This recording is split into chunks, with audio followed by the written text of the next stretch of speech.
This video is a film study focused on Darien Porter, the 6'3" second-year corner for the Las Vegas Raiders, who's going to have to compete for time, obviously, since the Raiders retained Eric Stokes and then drafted Jermod McCoy and Hezekiah Massis. Porter was one of my favorite players from the 2025 draft cycle. Of course, Las Vegas took him in the third round with pick 68. I picked out 3 games from his rookie year of 2025 to focus on. The initial one that we're going to talk about here, Week 9 against the Jacksonville Jags, a 30-29 loss in overtime. He generally plays on the right-hand side. There's been some discussion or talk about whether McCoy is the most talented guy at the cornerback spot. He obviously is, if you ask me, from a resume standpoint, but coming off of an injury, number one. Number two, last year's structure of the Raiders' defense went right and left. Stokes played on the left, and Caillou Blue-Kelly or Darien Porter, whichever one was rotated in on that particular series or snap, was playing on the right-hand side. So they didn't go by field and boundary. But in any case, this is a glitch blitz where the safeties are rotating away from him. Just too easy, I thought, early in the year for people to access out-breaking routes against Darien Porter, be they speed outs like this one by Dyami Brown, where there's 2.6 yards of separation, or whether they were deeper out concepts. And you'll see that reflected 4 or 5 times throughout the course of this video. I really like Darien Porter. At 6'3", he's got really good long speed, smooth and confident, if you ask me. The one clear and obvious weakness that I see is that since there's oftentimes no disruption of the receiver, of the route, those outbreaking routes are just too easy to access. Here in Week 9, he was given an opportunity to start and play 100% of the snaps, and I felt like Jacksonville went at him directly and intentionally. 5 targets, including 3 on the first possession. 2 speed outs by Dyami Brown, one of which you see here.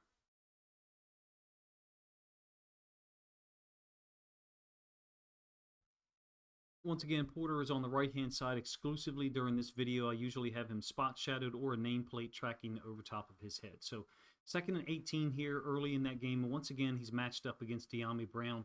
For being 6'3", having great long speed, ran a 4.3 40, if you ask me, he could be a little bit more patient in terms of turning and going and staying connected to the receivers because he's got such great athletic ability. Now, look, this is a very long throw from the far side hash. The ball was on the right hash for the offense, for the Jags. And Lawrence is getting this thing all the way out there to the field, basically outside the bottom of the numbers.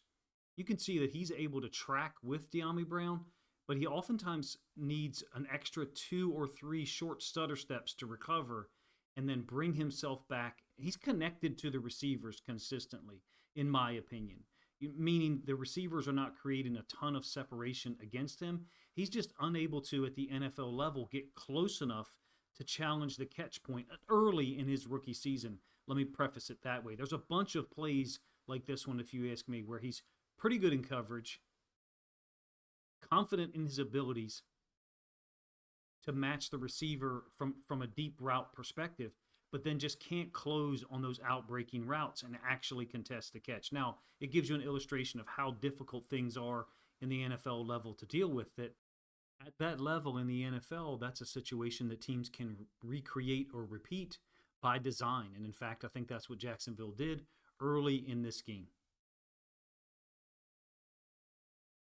He really reminds me of a guy that used to play corner for the Ravens, converted, in fact, and since went to the Jets, and I think had a pretty good 2025, and that's Brandon Stevens, a guy who's really good in coverage, got good speed, competitive nature, and he'll be right there with the receiver, just not quick enough sometimes in transition to actually challenge directly at the catch point.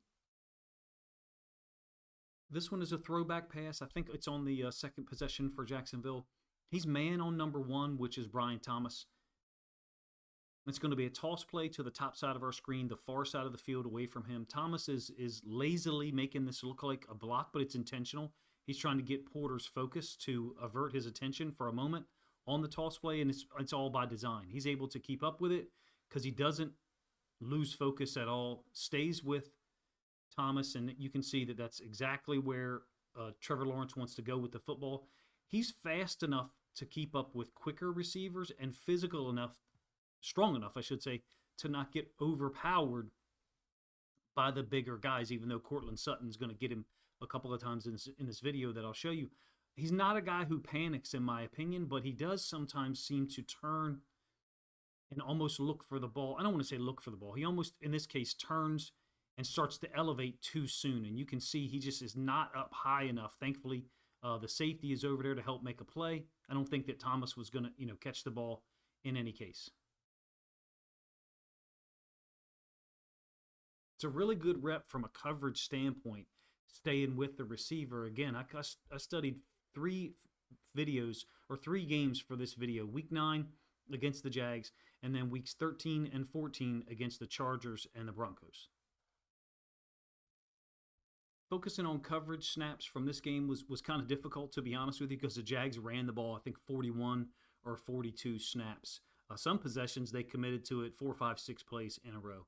Here's a Wildcat iteration of it. Trevor Lawrence is spread out wide to the bottom side of our screen, and it's a fast sweep. And in fact, after the motion, or after the ball is snapped, Trevor Lawrence is going to move back to the middle of the field, basically faking like it could be a reverse to the quarterback. He's a right-handed quarterback, so he could throw back to the field. So in any case, Porter does a nice job, if you ask me, fitting inside here, making solid contact with, once again, it's Dyami Brown on the give. I was not aware of how much Jacksonville featured Dyami Brown. As someone who generally focuses on Ravens, Lions, and Seahawks content during the regular season. Here's a 2nd and 20. I think we're into the second quarter now. He's going to sit down on the slot out. Now, there's a man coverage aspect down here to the bottom side of the screen, the left-hand side for the Raiders defense. Up top, it ends up looking more like zone. Oftentimes, since he played on the right-hand side of the defense, when the ball was on the left hash for the offense, basically he's into the boundary, the short side of the field, they played a lot of cover too. I actually really like Porter's reactions in zone. I don't have any idea what his rating scales or metrics were in man versus zone. I feel like he's got pretty good awareness on the quarterback. When his back or his butt is to the sideline, he looks very smooth with his eyes on the quarterback, responding or reacting to the routes. The slot here is Thomas, number 7. He's running the out. It's a kind of a wonky setup, if you ask me, as far as the 2 routes that the Jags are running. And Trevor Lawrence has nowhere to go with the football. As an aside, once Lawrence spins out of here, it's actually going to be a really great catch by Dyami Brown up in the top right corner of our screen right now. But unfortunately for the Jags, it occurred out of bounds. This one was pretty disappointing, to be honest with you, when I saw it, as someone who, like I said, really liked Darien Porter in the 2025 draft cycle and wanted to do film study video on him during his rookie year. I just ran out of time pretty much every week to get this done. I didn't like the fact that he gave up this completion for a couple of reasons. It's cover 3 late into the second quarter. I think you're inside of 25 or maybe 28 seconds left as the ball is snapped. It's going to be a deep out completed to Parker Washington. Look, Parker Washington had a lot of impact for the Jags in 2025. I just don't think that this is one that you can give up in that situation. This, of course, led to the 68-yard field goal to end the half. It's cover 3. And with the ball on the wayside hash from him, meaning Porter is to the field, Stokes, the corner down here at the bottom, is into the boundary. Look at the differential in terms of their width. And so what I mean, Porter is getting width. As you can see, he's pushing to the bottom of the numbers. Right now, he's lined up in between the top of the numbers and the field side hash. And then on the snap, you can see he gets width, pretty clean cover 3. Compare his width to Stokes, though. Stokes is more so outside the bottom of the numbers. Part of this is due to where the ball was located. Stokes into the boundary, Porter to the field. Porter is only just at the bottom of the numbers. In addition, when he turns to try to handle or deal with this outbreaking route, feet kind of spread and get a little bit wide, if you ask me. It's one of the route one of the route styles that I feel like was an obvious weakness early in his rookie season, meaning once he's got depth, whether it's man or zone, balls thrown to the outside, he wasn't going to be able to make a play on. Now, however, this is a great challenge, right? He's long, he's athletic, with slight refinements to his turn here. You don't need a baseball turn on this, but I'm talking about how uncoordinated and splayed out his legs look right here compared to a typical manner of his movement, which I've already described as smooth and very athletic. I feel like that he's got an opportunity to be a really dominant corner. It seems like the Raiders, are more comfortable with him playing on the right-hand side. And so I don't know how that will fit in 2026, whether McCoy ends up being a boundary side corner or if he's more comfortable on one side or the other. Stokes played primarily off the left-hand side last season. There's also an opportunity, and Clint Kubiak would have some awareness of this, to kind of recreate what Mike McDonald has done in his stops in Baltimore and Seattle, which is a three-corner system, and sometimes you shift or rotate the guys that are in the game depending on whether the ball was on the left or the right hash. Same game, Week 9 against the Jags, and this is going to be a short motion. It's a pretty good job, if you ask me, of leveraging the route. He's not targeted here. It's going to be a drop by the tight end. I feel like the safety just gets a little overzealous here. Number 20, Isaiah, if I pronounce his name correctly, Paloa. He almost kind of falls down a little bit, leaving the tight end too much space. But as it relates to Porter, stay in outside leverage here. And then collecting the route, making some contact. He kind of reminds me sometimes with his arms, with his hand contact. This is a poor comparison, perhaps, because it's an offense guy. He kind of reminds me a little bit of George Pickens. And what I mean by that is Porter doesn't have to extend his arms to cause disruption. Pickens, for years, has gotten away with push-offs because he's got such long arms, but he's also underrated in terms of his strength. He doesn't have to extend his arms and push off with a whole lot of effort to create that separation. Porter kind of gives off the same vibes to me, even though obviously he's playing DB. One more coverage snap from this one. Again, he played 100% of the snaps, which ended up being 80 times he was on the field against the Jags in Week 9. He's set to the field, the wide side, again, set off to the right, and he'll be matched up one more time against Parker Washington. I can't exactly recreate the release here because it's not a direct straight line like that blue line shows. Parker Washington kind of veers off to the outside, then brings it back up the seam, the top of the numbers, and you can see he's trying to cross Darien Porter up a little bit. Porter is extending the left arm to try to gather or collect and get control of Washington, and then finally he gets comfortable on the outside hip. Pretty good athletic ability, if you ask me, for being 6'3". Being able to open his hips, almost get turned the wrong way, and then reconnect with his receiver. Parker Washington is not the biggest nor the fastest guy out there. Some of the reps against Cortland Sutton in Week 14, if these things happened consistently, I feel like Sutton or Keenan Allen for the Chargers would have had an opportunity to beat him. In any case, he locked that route up. Lawrence chose not to go there. That's clearly where he's looking to the top side, where I have it magnified or spot shadowed, if you will. And Lawrence, tries to get out of there. Even though, like I said, he was targeted early and often in that game against the Jags, I came away impressed from it, to be honest with you. In terms of, and keep in mind, I just watched it in the last week and a half. I came away impressed with his competitiveness, his ability to kind of regain his composure if he gave up a catch and then compete on the very next play. So we've moved forward here a little bit in the season. I know that Caillou Blue Kelly was the starter for a portion of the season early in the year.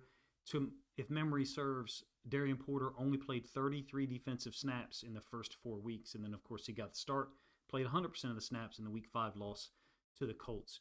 He has some tough matchups, if you ask me, for a rookie. Here's one of them, Keenan Allen. He gets turned a little bit here. It's a third down up at the top side of the screen. Again, lined up off the right-hand side. Now, this wheel is going to be wide open by the running back.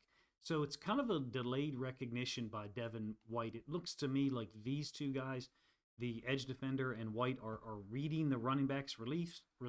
If the running back maybe crossed the quarterback's face, my guess is that White would go with him, and then the outside linebacker edge defender would blitz. But we get the opposite here. The running back widens up and then runs a wheel, and Devin White goes on this kind of delayed blitz. And what that does is it opens up the window over the middle for Keenan Allen. Keenan Allen had 81 catches, I think, on almost 67% catch percentage at age 33 or 34, whatever he is. So he was really effective for them this year. You can see that Porter is very aggressive, and you kind of have to be with bigger receivers like Keenan Allen and Cortland Sutton. You got to be able to handle that. I think that's the allure of Darien Porter drafting him, right? Is 6'2", 6'3", 200 pounds or almost 200 pounds at the time he was drafted, and with 4.3 speed. Here, great job, if you ask me, challenging it. Keenan Allen's just better in this moment. They were both physical. Allen requires that, especially on third downs, and Herbert threw a laser, got the ball in here for the conversion. In addition, they threw the penalty on Porter, which makes it a double whammy. A pretty good rep here, but also gives you a little bit of an illustration of what I talked about earlier with the long completion to De'Ami Brown on the 2nd and 18 in Week 9. He's going to be manned up against Quentin Johnston here. Jamal Adams is lined up outside, spread out over a running back. It's an empty formation by the Chargers, just a little slot out by Quentin Johnston. You see the same type of routes run against him. Outbreakers seemed more successful to me. I don't really pay attention to metrics, things like that. I watch the film and for better or worse tell people what I think. And based on what I saw, it appeared to be consistent that teams believed that outbreaking routes was how to attack him. Here, he's all over it, to the best of his ability. It's a 2nd and 8, and Quentin Johnston does make the catch full extension away from Darien Porter's body, but it only ends up being a 3-yard gain.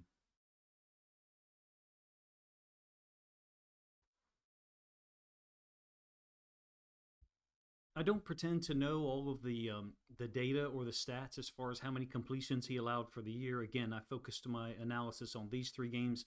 I did have the Colts game and the Texans game from later in the season, but I chose not to break those down.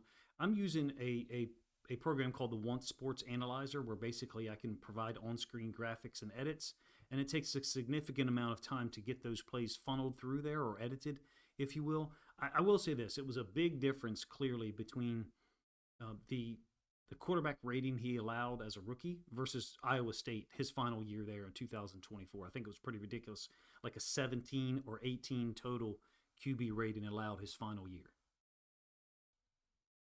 Matched up against a fellow rookie in Trey Harris. A very similar route to one that's going to be completed from Bo Nix to Cortland Sutton a little bit later in this video. When he's pressed up, he's not a guy looking to get hands-on. And it appears to me that there's opportunities for him to maybe be disruptive at times. I'm not saying he should rely on being a press man corner. He's confident and very good in turning and running. In this case, it's kind of an outside release by Trey Harris, and he's capable of doing that. I just wonder if he could be a little bit more disruptive at times. Think like a Major League Baseball pitcher who throws a ton of sliders. Occasionally, you've got to throw a sinker, you've got to throw, a changeup or a four-seam fastball up top. To me, Porter is very confident and very good at running with the receiver. Occasionally, I feel like he looks too soon. Here he does a really nice job, I think, of adjusting. He looked too soon and then turned his head back around. Very calm and composed, if you ask me, and also gives you an idea of the type of athlete he is in terms of the body control, having his head turning around, looking at the quarterback, and then almost a pseudo baseball turn back around, keeping his back, trying to press the receiver into the sideline, essentially use the sideline as another defender. I like his game a lot. I liked it in college.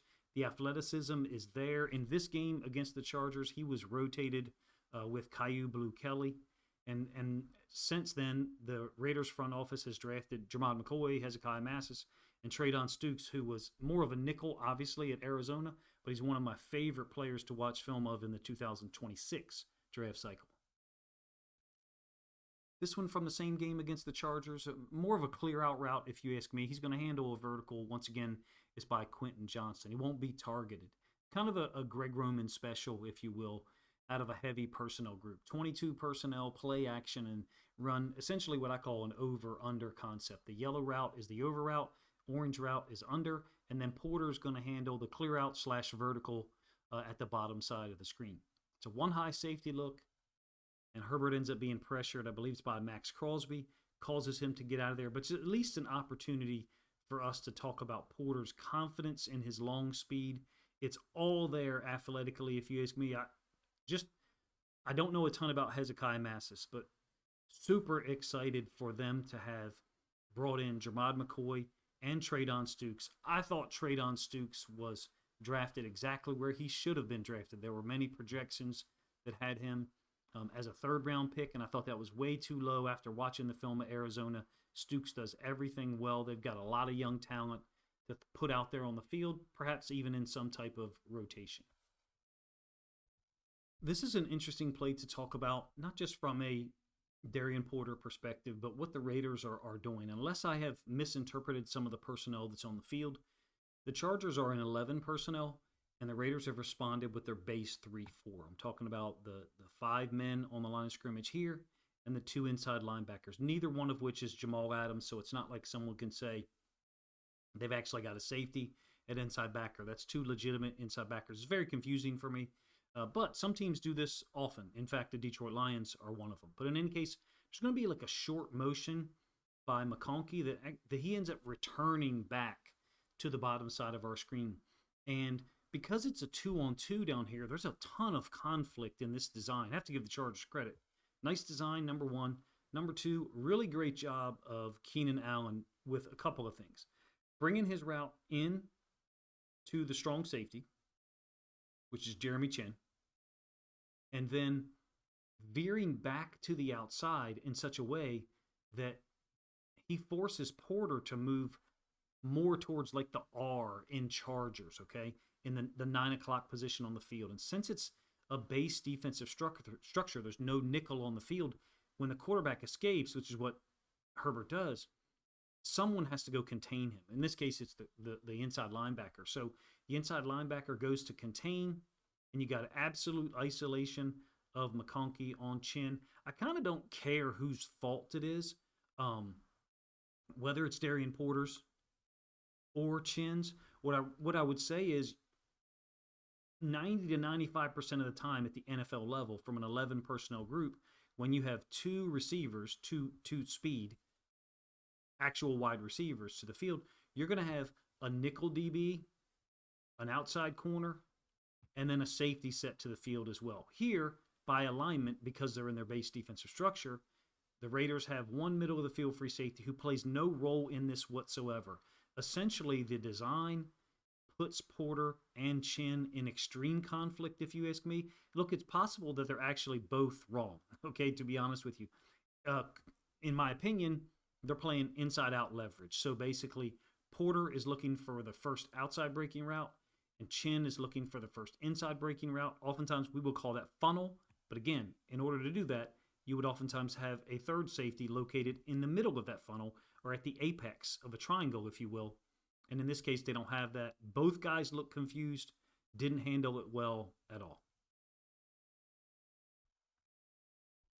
All right, moving forward to the next game. This will be the last game that I talk about. I think we've got 4 coverage snaps here.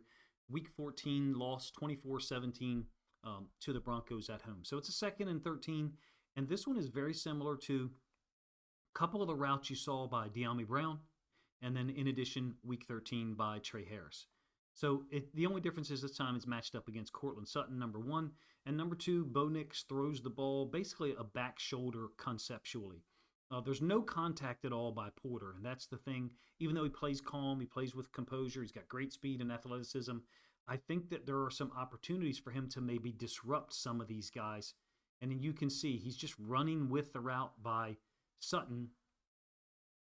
In my opinion, this is not a matchup whereby Sutton is going to be able to beat him vertically just in a foot race. To me, Porter could be a little bit more on the backside or inside hip of Sutton and not provide such easy access for Bo Nix here. But basically, Bo Nix just saw the coverage man, threw the ball calmly in a way that he knew Porter wasn't going to be able to turn around and go get it.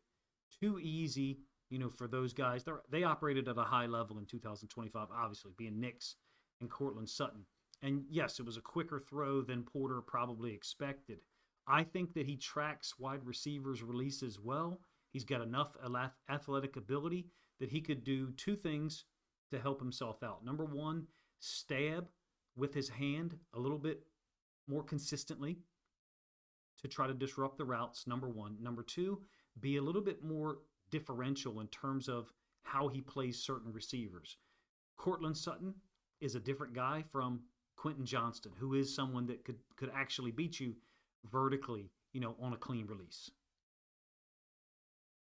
We're going to have a couple of third down opportunities to talk about that matchup again. Of course, when you line up your receivers right or your corners right and left, the offense knows exactly where the guys are going to be. So they put him in this situation against Cortland Sutton twice, they being the Broncos. He had 5 penalties in just over 600 snaps as a rookie. including a sixth penalty that was a personal foul or something like that, unsportsmanlike conduct. So he's going to pick up a penalty here and give up the catch. I'd like to see him be maybe a little bit more patient with his athleticism and not approach every receiver in a generic kind of way. You can see that he ends up jumping to the outside really quickly with the slightest fake by Sutton. They are initially lined up in a too high safety structure, and then they're walking one of those guys down. Bo Nix is looking in the middle of the field where this receiver is obviously going to be wide open. But I think 20 is closing on that, or excuse me, would have the opportunity to close on that, like I illustrated there in the middle of the field. So Nix comes back to him. Porter is just too reliant on the grab in this situation. One of the few times where I feel like he was almost panicking somewhat. And it just surprises me a little bit. Look, Courtland Sutton playing at a high level, obviously. But it surprises me a little bit because Porter has so much speed and the ability to keep up with people down the field. So he gives up the catch to convert the third down and gets the penalty. I think he could be a whole lot better in these situations in 2026. They brought in, and he has to be, they brought in a ton of competition, number one, at the D. And granted, I understand that Traydon Stukes was a dedicated nickel in college at Arizona, but Taron Johnson's been signed even though the contract situation has not been worked out. Clint Kubiak is not going to roll into his first year as the head coach with a poor defense in terms of DB personnel / talent. Another third down, in fact, from that same possession in the same matchup. Courtland Sutton, 3rd and 8. Now, he will make contact and disrupt the route, but it's a little bit further downfield. This is a 7-man blitz by the Raiders, so it's cover 0 completely. He'll be physical with Sutton on the release to the outside. Sutton's going to get to the outside of the numbers, essentially make it look like kind of like a wheel fade. Once Bo Nix recognizes the blitz structure, he knows he's got a one-on-one out there, so just throws it up to Sutton. And there's a lot of contact going, both ways. I like that Porter is strong enough to be able to stand his ground. He's light, don't get me wrong, at 195 or maybe 198, 200 pounds, but he's strong enough up top to be able to hold his ground against these big 6'4", 6'5" receivers. I think it's a pretty good rep, in my opinion. Granted, maybe they caught the Broncos off guard as far as the route design. As an aside, I didn't think that the Broncos had a really great idea of how to attack the coverages.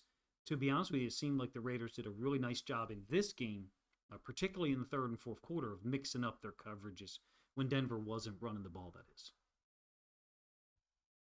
Last one that I'll show you here, and this will bring up a whole host of conversation opportunities, I'm sure, that maybe Raiders fans have already talked about. It's going to be a bail cover 3. Yes, I do think he could be really good at that. With his length, his speed and athletic ability, with his back to the sideline, of course, that brings up comparisons to like Richard Sherman and other guys that played under Pete Carroll previously. Perhaps that's what Carroll saw when those guys drafted him, but in any case, I really do like this rep.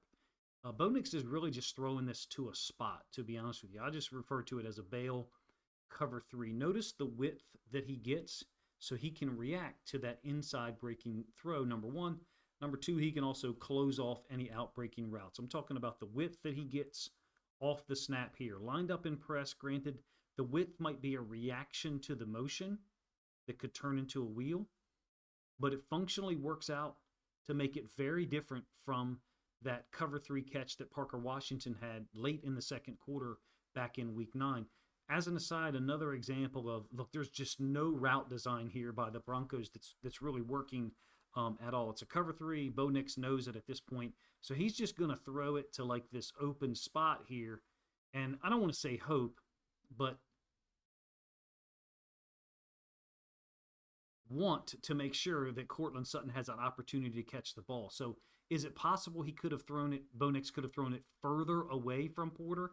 Yes, but what I would offer is this is a chance to talk about him maybe developing in his understanding of cover 3 a little bit and getting a little bit more width such that he can react to the outside.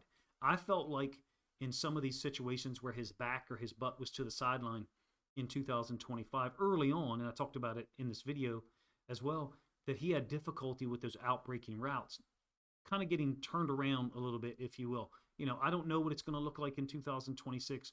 I do think that he has the talent and the ability to play well. Maybe it's left over from the draft, meaning trying to project players, talk about what they could be, perhaps how teams see them.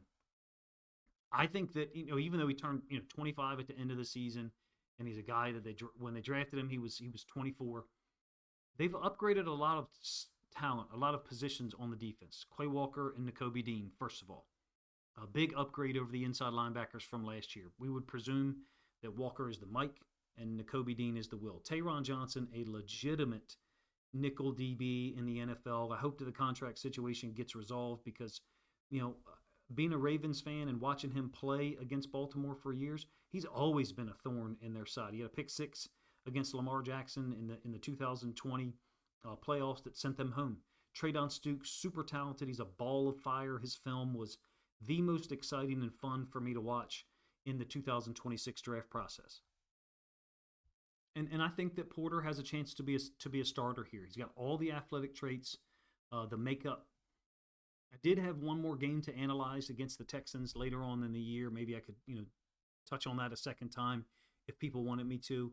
The whole Pete Carroll situation last year came to a head. Well, could have came to a head earlier, right?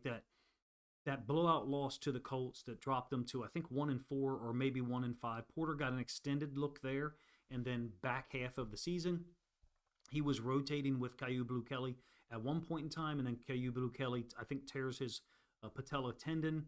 It was against the Broncos, the same game that I showed you film of. Is an open field, very random.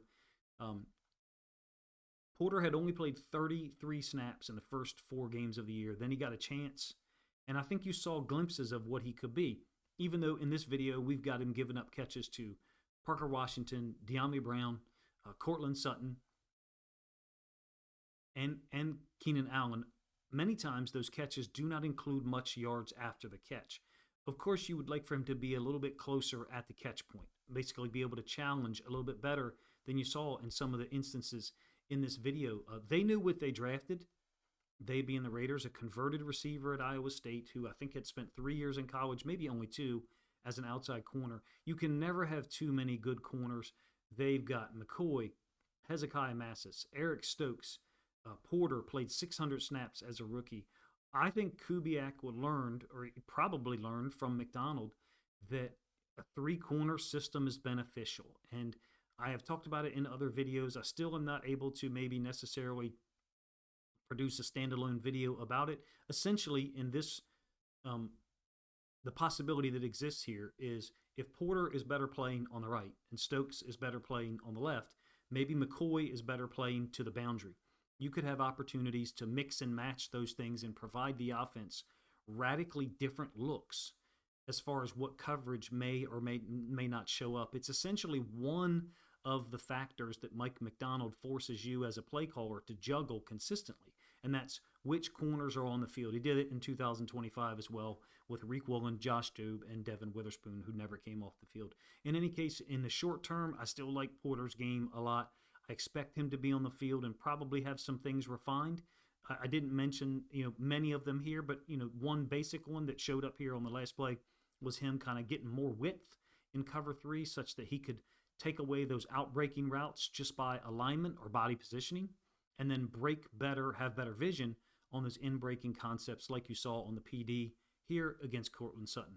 If you guys enjoyed the video, please let me know in the comment section, number 1.